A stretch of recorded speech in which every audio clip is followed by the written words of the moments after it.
নমস্কার, এসএন মিডিয়ার পক্ষ থেকে বাক্যবাণী দেবাশিস।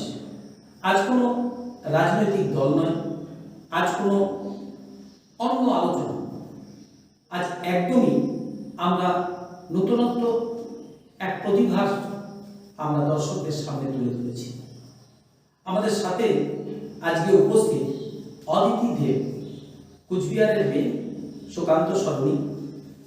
আজকে আমরা অদিতির সাথে তার বিভিন্ন প্রতিভা, তার মধ্যে নাচ, সে ইতিমধ্যে এই নাচে আন্তর্জাতিক লেভেলে যথেষ্ট খ্যাতি অর্জন করেছে। ইতিমধ্যে বিভিন্ন পুরস্কারও সে তুলে নিয়ে এসেছে আমাদের এই কুচবিহার জেলার জন্য, মুখ উজ্জ্বল করেছে কুচবিহারকে। আমরা সাথে পেয়েছি আমাদের অদিতি দেবকে। অদিতি, তোমার এই পুরস্কারের জন্য আমরা এসএন মিডিয়ার পক্ষ থেকে তোমাকে প্রথমেই ধন্যবাদ জানাচ্ছি।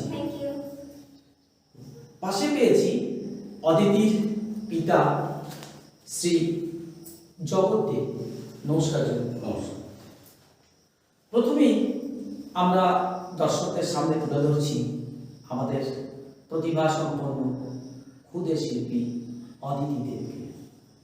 অদিতি, তুমি নাচে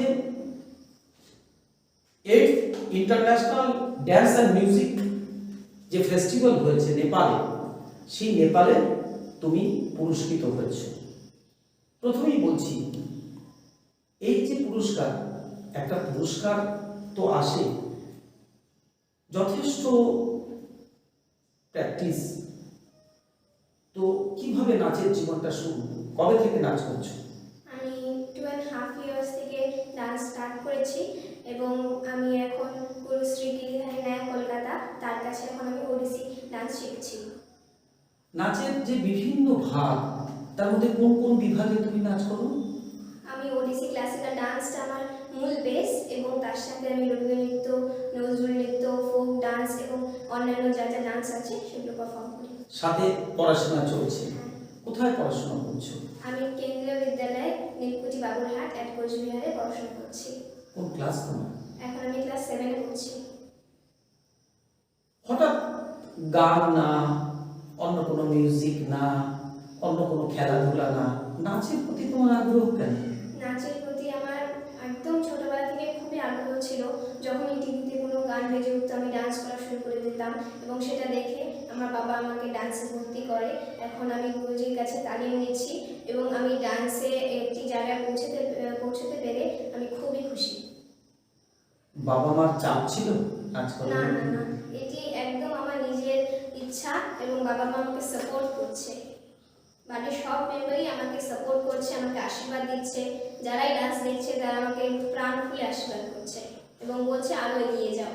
জগৎবাবু, আপনাকে প্রশ্ন করি, মেয়ে এত ছোটবেলা থেকে এই যে নাচের প্রতি আগ্রহ, কি করে বুঝলেন যে ওর নাচটাই ভালো লাগছে, অন্য কোনো বিষয় না? আসলে ব্যাপার কি, যখন ওই ছোট, অনেকই ছোট, যে কোনো মিউজিক বাজলেই ও নেচে উঠত। আর খাওয়া দাওয়ার প্রতি ওর ছোটোবেলা থেকেই খুব একটা ছিল না। তো খাওয়ানোর ক্ষেত্রে ওই মিউজিকটাকেই আমরা সূত্র ধরতাম, তাতে আমাদের খাওয়াতে সাহায্য উপকার হতো। ওই গান বাজিয়ে দিতাম, ও নাচের তালে তালে খেত, এইরকমভাবেই হলো।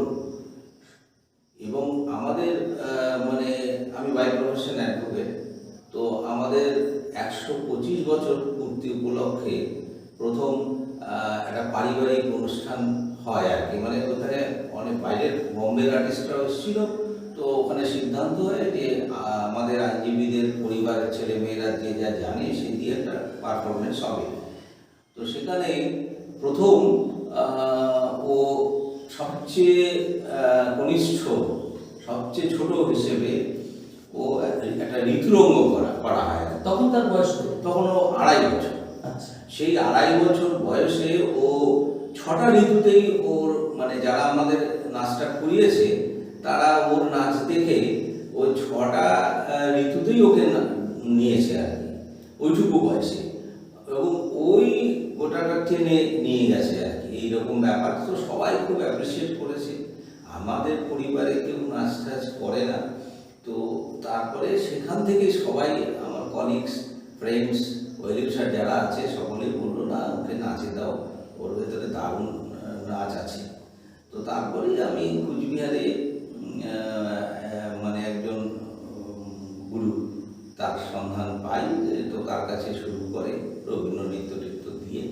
পরবর্তীতে আমি চিন্তা করলাম যে নাচটা যখন ও এতটা এগিয়ে যাচ্ছে, ইতিমধ্যে ও 768টা পুরস্কার পেয়েছে বিভিন্ন অর্গানাইজেশন থেকে, সরকারি বেসরকারি ইত্যাদি, রৌপ্য পদক পেয়েছে। তো এতটা যখন ওর আগ্রহ এবং এতটাই যখন করতে যাচ্ছে, গার্জিয়ান হিসেবে আমার দায়িত্বের মধ্যে পড়ে, তো আমি গুরুজির সন্ধান পেয়ে আমি কুচবিহার থেকে কলকাতায় গেলাম। ও কুচবিহার থেকে কলকাতায় গিয়ে নাচ শেখেন এবং গুরুজি, আমি খুব আপ্লুত গুরুজির উপর যে গুরুজি একমাত্র ওকেই বাড়িতে এন্টারটেন করেছে। কোনো স্টুডেন্ট ওনার বাড়িতে শেখে না, ওকেই, যেহেতু আমি পার্মানেন্টলি কুচবিহারে থাকি, সেই কারণে ওই সেকেন্ড শনিবারটাকে টার্গেট করে শুক্রবার কোর্ট করে ওকে নিয়ে যাই, আর শনিবার ক্লাস করে, রবিবার ক্লাস করে, আবার রবিবার ট্রেন ধরে আসি। এভাবে 5 বছর ধরে গুরুজির সান্নিধ্য পেয়ে, সবচেয়ে স্যাড হচ্ছে গুরুজি এই করোনাতে আমাদের ছেড়ে চলে গেলেন। এবার গুরুজির মেয়ের কাছে ও তালিম নিচ্ছে, সুজাতা নাইক। হ্যাঁ, উনি অ্যাকচুয়ালি উড়িষ্যার লোক, তো ওনার ইনস্টিটিউশন আছে 3টে। তো আমরা তো এত দূর থেকে ওই ওদের যা রুলস সেই অনুযায়ী করতে পারবো না, সেই কারণে গুরুজির বাড়িতেই ওকে ওর উৎসাহ দেখে ওকে স্থান দিয়েছে। খুবই ভালো, আরও এগিয়ে যাবো, এটাই আমাদের কামনা। অদিত, তোমাকে বলছি যে তুমি এই যে নজরুলের উপরে গানের উপরে নাচ, রবীন্দ্র নৃত্য, এগুলোর উপরে তোমার ফ্যাসিনেশন বেশি, না এই ওড়িশি ডান্সের উপরেই তোমার ফ্যাসিনেশনটা বেশি? আমার ওড়িশি ডান্সের উপরে ফ্যাসিনেশনটা বেশি, আমি সেটাকে বেশি পছন্দ করি এবং আমি ফিউশন করে নজরুল নৃত্য, রবীন্দ্র নৃত্যের মধ্যে ওড়িশিটা ঢুকিয়ে ওটা পারফর্ম করি। এবং যারা এই যে আগামী দিনে নাচ করছে কুচবিহারের বুকে, তোমার এই বন্ধু বান্ধব, এরা যে নাচ করছে, এদের সাথে যোগাযোগ করে বা এদেরকে তুমি কি বলতে চাও? যারা নাচ করে তাদেরকে নাচের প্রতি আগ্রহ যোগানোর জন্য তুমি কি বলতে চাও? আমি বলবো, যদি কারোরই নাচ ভালো লেগে থাকে অবশ্যই তারা নাচ করুন এবং প্র্যাকটিস করুন, ভালো করে ডান্সটার ওপরে যোগ দিন এবং সেটাকে এগিয়ে নিয়ে যান। এই ড্যান্সের মাধ্যমে জীবনে বড় হতে চাচ্ছ বা প্রতিষ্ঠা লাভ করতে চাচ্ছ, না পড়াশোনার দিক দিয়ে? না, আমি ডান্সের দিক দিয়ে প্রতিষ্ঠা লাভ করতে চাচ্ছি এবং বাবা মার নাম উজ্জ্বল করতে চাচ্ছি। পড়াশোনা মাঝখানে কোনো ক্ষতি হয় না? না, আমি দুটোকে সেম চোখে দেখি এবং ইকুয়াল ভাবে আমি ডিস্ট্রিবিউট করে নিচ্ছি টাইমটাকে। আমি যদি 1 ঘন্টা পড়াশোনা করি, আমি 1 ঘন্টা ডান্স করি, এভাবে আমি প্র্যাকটিস করি। ছোট্ট অতিথি, কথা পরিপক্ক, খুব স্বাভাবিক। একটা নাচের প্রতি মানুষের কতটা আগ্রহ, কতটা ভালোবাসা থাকলে আজকে অদিতির মতো হওয়া যায় এত ছোট বয়সে, সেটা সত্যি অদিতি বোধহয় আমাদের সামনে একটা জ্বলন্ত উদাহরণ। এবং কুচবিহারের জন্য অদিতি এই যে এত পুরস্কার, ওনার পিতা যেটা বললো, কতগুলো পুরস্কার এখন বলতে গেলে 764টা ও ট্রফি পেয়েছে, 764টা একটি রৌপ্য পদক পেয়েছে। তো এই যে পুরস্কারগুলো, এই যে পদকগুলো পাচ্ছ, পাওয়াতে তোমার আরো আগ্রহ বাড়ছে, এটা তো খুব স্বাভাবিক। তুমি যে পুরস্কারটা কাঠমান্ডুতে পেলে, তো কাঠমান্ডুতে গেলে কিভাবে, এই পুরস্কারে অংশগ্রহণটা কি করে করলে, এই গল্পটা যদি একটু বলো। আমি কাঠমান্ডুতে ইনভাইটেড হয়েছিলাম এই ফেস্টিভ্যালে পার্টিসিপেট করার তারা জন্য। তোমায় ইনভাইটেড করলে? উৎকল সংস্কৃতি যুবা সংঘ, তারা আমাকে ইনভাইট করে এবং আমি সেখানে পার্টিসিপেট করি এবং আমার খুবই ভালো লাগে সেখানে পার্টিসিপেট করে। একটা আলাদা সমাজ, একটা আলাদা ডান্স ফর্মস আমি ওখানে পারফর্ম করতে গেছিলাম। সবাই আমাকে খুব অ্যাপ্রিসিয়েট করে, মানে ওখানে যারা ছিলেন তারা খুবই ভালো বলে যে আরও এগিয়ে নিয়ে যাও ওড়িশি ডান্সটাকে ইন্ডিয়ার মধ্যে। কতজন ওখানে পার্টিসিপেট ছিল তোমার সাথে? ওখানে 150 জন পার্টিসিপেট করেছিলেন। তার মধ্যে থেকে তুমি অ্যাওয়ার্ড জিতে আসো। আমরা একটু দর্শকদেরকে তোমার এই অ্যাওয়ার্ডটা তোমার হাতে দেখাতে চাচ্ছি। এই অ্যাওয়ার্ড অদিতি আমাদের 8th ইন্টারন্যাশনাল মিউজিক ফেস্টিভ্যালে এই অ্যাওয়ার্ড অদিতি নিয়ে এসছে কাঠমান্ডু থেকে, এবং এখানে আমরা শুনেই নিলাম প্রায় 100 জনের উপরে যেখানে পার্টিসিপেট ছিল সেখান থেকে অদিতি এটা নিয়ে এসছে। দ্বিতীয়ত অদিতি এই নেপাল থেকেই বোধহয় এই মেডেলগুলো পেয়েছো, যেটা তুমি দর্শকদের একটু দেখিয়ে দাও যারা তোমাকে দিয়েছেন। এই মেডেল দুটো তাকে পুরস্কার হিসাবে দেওয়া হয়, এবং ইতিমধ্যে তো এত পুরস্কার অদিতি নিয়ে এসছে, তার সাথে সাথে অদিতি আর একটা পুরস্কার যেটা আমাদের কাছে খুবই ভালো লেগেছে এবং কুচবিহারের আমাদের দর্শকবৃন্দের কাছে খুবই জানাও প্রয়োজন, সেটা হচ্ছে মিউজিক বুক অফ রেকর্ড। এই মিউজিক বুক অফ রেকর্ড থেকেও ইতিমধ্যে অদিতিকে ডক্টরেট পুরস্কার দেওয়া হয়েছে। নাচে এই ওড়িশি ড্যান্সের উপরে তাকে ডক্টরেট পুরস্কার দেয়, যার সার্টিফিকেট হিসেবে আমরা অদিতি তুমি আমাদের দর্শকদের দেখো এই certificate say music book of record যে এখানে তাকে ডক্টরেট উপাধি দিয়েছে। এত ছোট্ট বয়স, এই পড়াশোনা, তারপর তার বিভিন্ন খেলাধুলা করতে ইচ্ছা করে না? আমি ডান্সকে খেলাধুলা হিসাবে নেই, যখনই মন চায় তখনই আমি একটু ডান্স প্র্যাকটিস করে নিই। তো সেক্ষেত্রে আমার খেলাধুলাতে কোনো ইন্টারেস্ট নেই। আমার যতটা ইন্টারেস্ট আছে আমি সেটা ডান্স এবং কোনো সময় আর্ট এগুলোতে ইউজ করি। খুব সুন্দর কথা বলতে জানো তুমি। তোমার এই যে মেডেলটা কিসের মেডেলটা? মেডেলটা আমাকে ম্যাজিক বুক অফ রেকর্ডসের থেকে ওনার ডক্টরেট অ্যাওয়ার্ড হিসেবে দেওয়া হয়। খুব এটি সুন্দর। একটি গোল্ডেন প্লেটেড মেডেল। আমরা তুমি আরো জীবনে এগিয়ে যাও, সাথে আমরা আর একটা পুরস্কার তোমার এখানে দেখতে পাচ্ছি, যে পুরস্কারটা তুমি হাতে ধরেই তুমি আমাদের দেখাও, এটা কি থেকে পেয়েছো? এটা আমি ম্যাজিক বুক অফ রেকর্ডসের থেকেই পেয়েছি। মানে তারা কিভাবে কিসের ভিত্তিতে তোমাকে এই পুরস্কারটা দিল? তারা আমাকে আমার এই জার্নিটা ছিল ডান্সের মধ্যে, সেটা দেখে সেটার উপরে বিবেচনা করে যে আমি আরও যে জীবনে কী কী করতে পারবো বা আমি এখনো পর্যন্ত কী কী অ্যাচিভ করেছি সেটার ভিত্তিতে তারা আমাকে এই পুরস্কারটি দেয়। খুব সুন্দর, তুমি জীবনে আরো এগিয়ে যাও এটা বলছি। দ্বিতীয়ত আরেকটা পুরস্কার আমরা দেখতে পাচ্ছি, যে এই পুরস্কারটাও তুমি একটু মুখে যদি বলে দাও কি হিসাবে পেয়েছিলে? এটা আমি 8th Nepal international dance festival এবং কম্পিটিশনে পেয়েছিলাম। আচ্ছা, মানে যেটাতে তুমি কাঠমান্ডুতে যেটা গেছিলে। আর ইতিমধ্যেই তো আমরা শুনেই নিলাম এত পুরস্কার, সব পুরস্কার আমরা দর্শকদের সামনে আজ হয়তো উপস্থিত করতে পারিনি। আমাদের স্টুডিওতে যেহেতু অদিতি উপস্থিত, যদি অদিতির বাড়িতে গেলেই এই পুরস্কারগুলো আমরা দেখতে পাবো। সবচেয়ে বড় কথা হচ্ছে তাকে আমরা, এটাও তুমি কোথা থেকে পেয়েছি? এটা আমি ম্যাজিক বুক অফ রেকর্ডস থেকে পেয়েছি। সুন্দর। তো আমরা এত পুরস্কার সবার সামনে আজকে হাজির করতে হয়তো পারিনি, কিন্তু পুরস্কারের বস্তুটা বড় নয়, পুরস্কার পাওয়াটা বড়।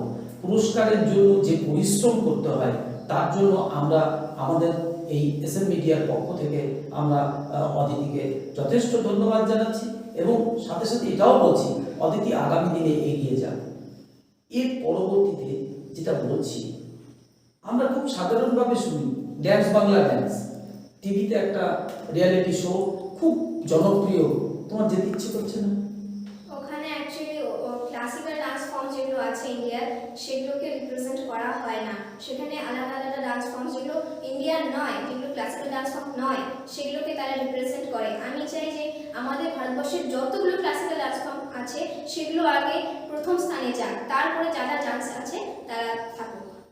সেক্ষেত্রে তোমার এখন কোনো এই মানে টিভির কোনো এই সমস্ত রিয়েলিটি শোতে যাওয়ার কোনো ইচ্ছে নেই বলছো? আমি পার্টিসিপেট করেছিলাম, কিন্তু যখনই জানতে পেরেছি যে ওখানে ওডিসি ক্লাসিক্যাল ডান্স ফর্মটা পারফর্ম করা যাবে না, তখন আমি আর ওটার মধ্যে এগিয়ে। সারাদিনে কতক্ষণ প্র্যাকটিস করো? আমি দিনে দুবেলা প্র্যাকটিস করি, একবার স্কুল থেকে এসে এবং রাত্রে ঘুমানোর আগে। আমি দুবেলা করে প্র্যাকটিস করি, 1 ঘন্টা করে। ঘন্টা? 1 ঘন্টা করে। দুবেলা 1 ঘন্টা 2 ঘন্টা প্র্যাকটিস করে। আচ্ছা, জগৎবাবু বলছি কি যে মেয়ের এই সাফল্য মেয়ের এই বারে বারে এই সাফল্য দেখে সত্যি পিতা হিসাবে আপনার তো গর্ব হবেই, সে প্রশ্নে আমি যাচ্ছি না, কিন্তু একবার কি মনে হচ্ছে না এর থেকে একাডেমিক কোয়ালিফিকেশনে কোনো বাধার সৃষ্টি হবে? না, ব্যাপারটা হচ্ছে কি, ওই একাডেমি তো শুনে হয়তো খুশি হবেন, ওর এই 6 থেকে 7 ও ফার্স্ট হয়েছে, মানে স্কুলে পড়াশোনায় ও মোটামুটি আছে। ওদিকে নজর তো মেইন, যে যদি ভালো করে নাচ শিখতে চায় তাহলে পড়াশোনা ছাড়া কিন্তু হবে না। ও যদি মিউজিকের উপরে আপনার পিএইচডি করতে চায় তাহলে ওকে ভালো রেজাল্ট করতে হবে মাধ্যমিকে। সুতরাং পড়াশোনা তো অগ্রাধিকার, এটা 1 নম্বর। এটাও ওর কাছে 1-এর মধ্যেই পড়ে, দুটোকেই 1-1 করে দিয়েছে ও, মানে দুটোকেই সমান গুরুত্ব দিয়েছে। মানে হবে না, ওই বাংলা একটা কথা আছে না, যে রাধে চুল বাঁধে, বিষয়টা হচ্ছে তাই। যদি এখন ওভাবে ম্যানেজ করে নেওয়া, এটাই হচ্ছে বড় কথা। কারণ পড়াটা বাদ দিয়ে তো আর নাচ করলে খালি হবে না, কারণ নাচ ভালো করতে গেলে ভালো এডুকেশন হচ্ছে, সেটাকে গুরুত্ব দিতে হবে। আমার গার্জিয়ান হিসেবে এটাই আমার দায়িত্ব, ওকে এই ব্যালেন্সটা শেখানো এবং এটাকে ব্যালেন্স করে চলাটা শেখানো। সেভাবে চলছে আর কি। আর ইতিমধ্যে আমি যেমন ওকে স্কোপ করে দিয়েছি, আমাদের কোচবিহার প্রত্যন্ত এলাকা, গ্রামীণ এলাকা, ওকে আমি একটা ইনস্টিটিউশনও করে দিয়েছি। বাড়িতে ও নাচ শেখাচ্ছে, যারা গরিব দুস্থ ছাত্রছাত্রী আছে, যারা নাচের প্রতি ইন্টারেস্টেড, তাদেরকে ও নাচ শেখাচ্ছে।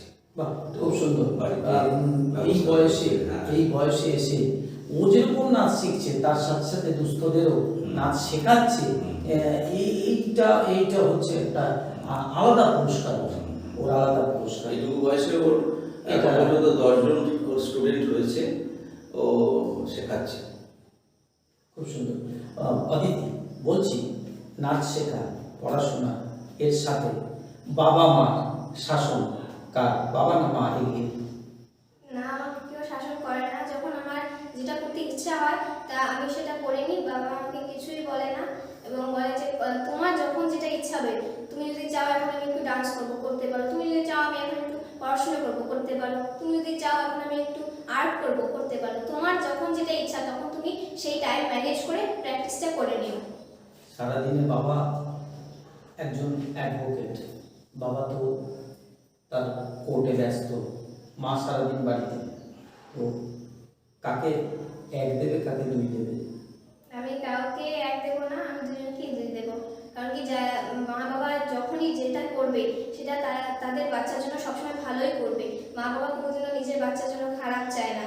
যদি তারা তাদেরকে বকে সেটাও ভালোর জন্য, যদি তারা তাদেরকে আদর করে সেটাও ভালোর জন্য। মা বাবা কি কোনো সময় তোমাকে বকাবকি কিছু করেন না?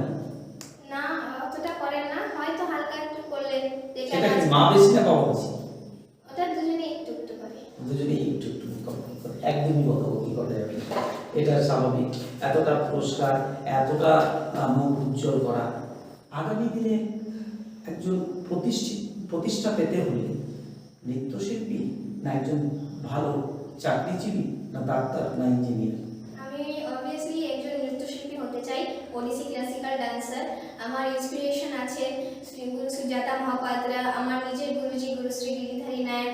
আমি তাদেরকে একজন ইন্সপিরেশন, একজন লেজেন্ড হিসেবে দেখেছি। তো আমি একজন প্রতিষ্ঠিত নৃত্যশিল্পী হতে চাই।